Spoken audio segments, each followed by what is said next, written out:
Pride and Prejudice by Jane Austen, Chapter 19. The next day opened a new scene at Longbourn.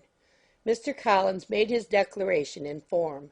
Having resolved to do it without loss of time, as his leave of absence extended only to the following Saturday, and having no feelings of diffidence to make it distressing to himself even at the moment, he set about it in a very orderly manner, with all the observances which he supposed a regular part of the business.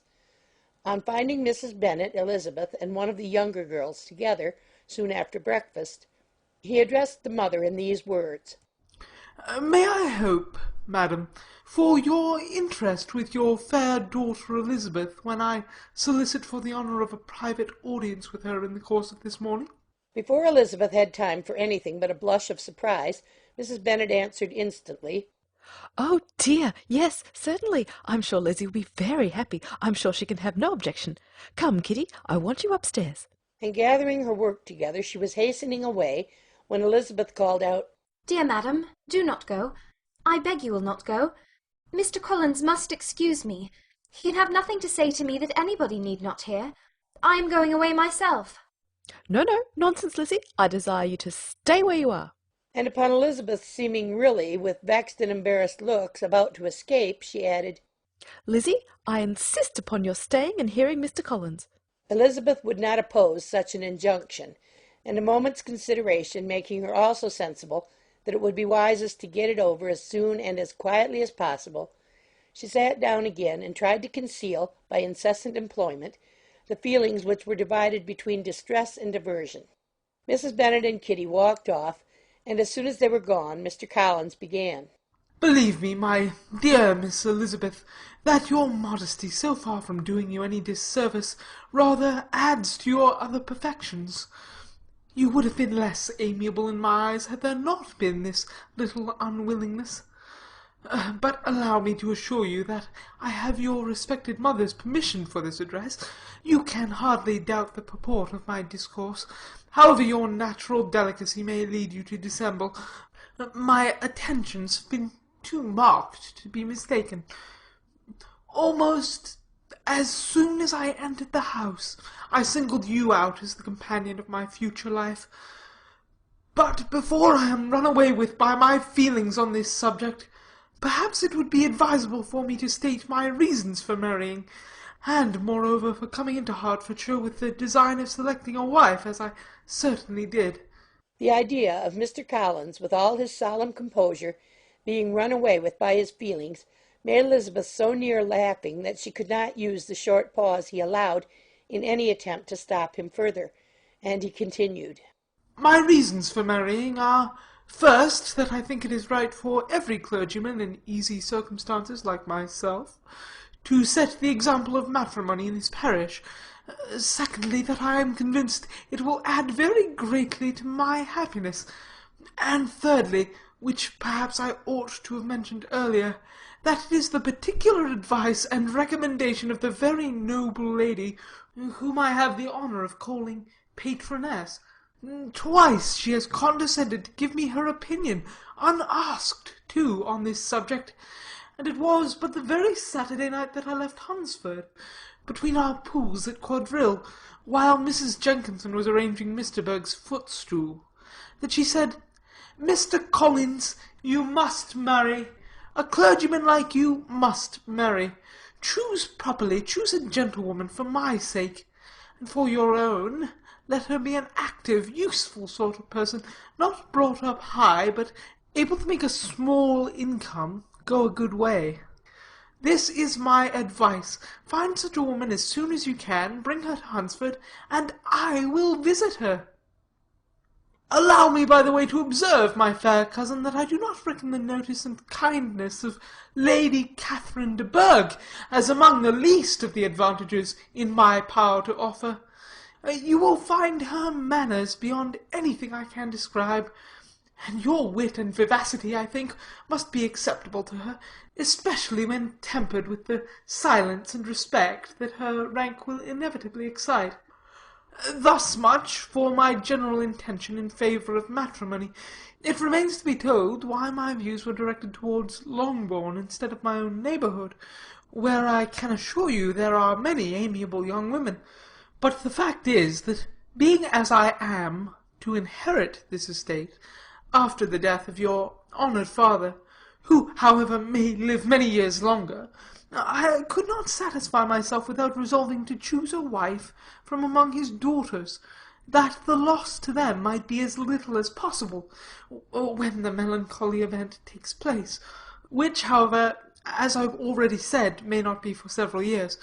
This has been my motive, my fair cousin, and I flatter myself it will not sink me in your esteem. And now nothing remains for me but to assure you in the most animated language of the violence of my affection. To fortune I am perfectly indifferent, and shall make no demand of that nature on your father, since I am well aware that it could not be complied with, and that £1,000 in the 4 per cents, which will not be yours till after your mother's decease, is all that you may ever be entitled to. On that head, therefore, I shall be uniformly silent, and you may assure yourself that no ungenerous reproach shall ever pass my lips when we are married."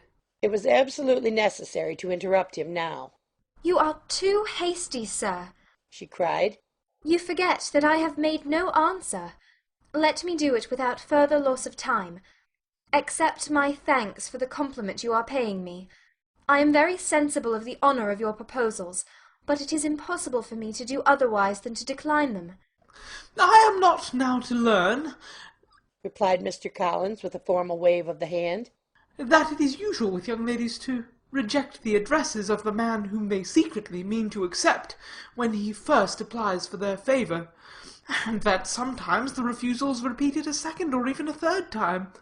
I am therefore by no means discouraged by what you have just said, and shall hope to lead you to the author ere long."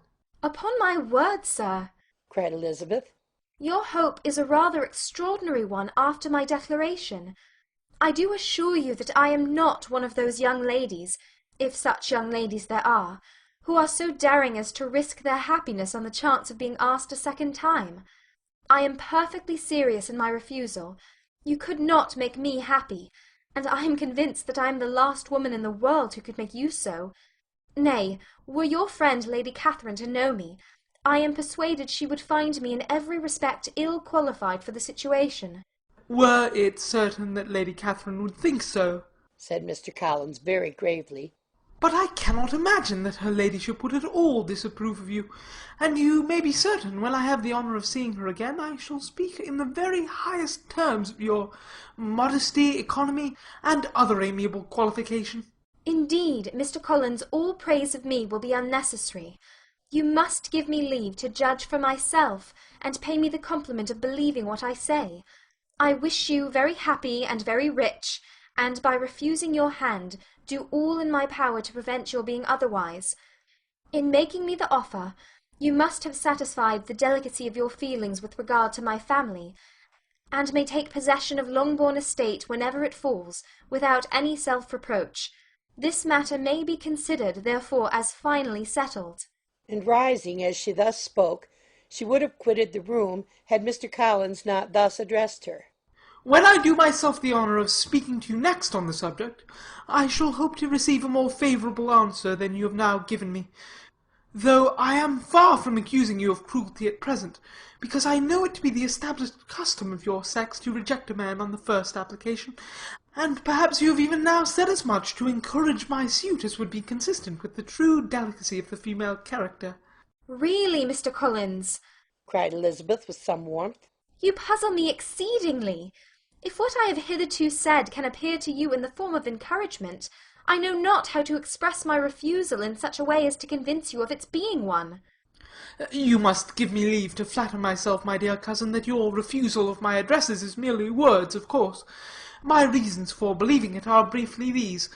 It does not appear to me that my hand is unworthy your acceptance, or that the establishment I can offer would be any other than highly desirable. My situation in life, my connections with the family of de Bourgh, and my relationship to your own, are circumstances highly in my favour, and you should take it into further consideration that in spite of your manifold attractions, it is by no means certain that another offer of marriage may ever be made to you. Your portion is unhappily so small, that it will in all likelihood undo the effects of your loveliness and amiable qualifications. As I must therefore conclude that you are not serious in your rejection of me, I shall choose to attribute it to your wish of increasing my love by suspense, according to the usual practice of elegant females. I do assure you, sir, that I have no pretensions whatever to that kind of elegance which consists in tormenting a respectable man. I would rather be paid the compliment of being believed sincere. I thank you again and again for the honour you have done me in your proposals, but to accept them is absolutely impossible. My feelings in every respect forbid it. Can I speak plainer? Do not consider me now as an elegant female intending to plague you, but as a rational creature speaking the truth from her heart. You are uniformly charming, cried he, with an air of awkward gallantry. and I am persuaded that, when sanctioned by the express authority of both your excellent parents, my proposals will not fail of being acceptable. To such perseverance in wilful self-deception Elizabeth would make no reply, and immediately and in silence withdrew, determined, if he persisted in considering her repeated refusals as flattering encouragement, to apply to her father, whose negative might be uttered in such a manner as to be decisive, and whose behaviour at least could not be mistaken for the affectation and coquetry of an elegant female. End of chapter 19.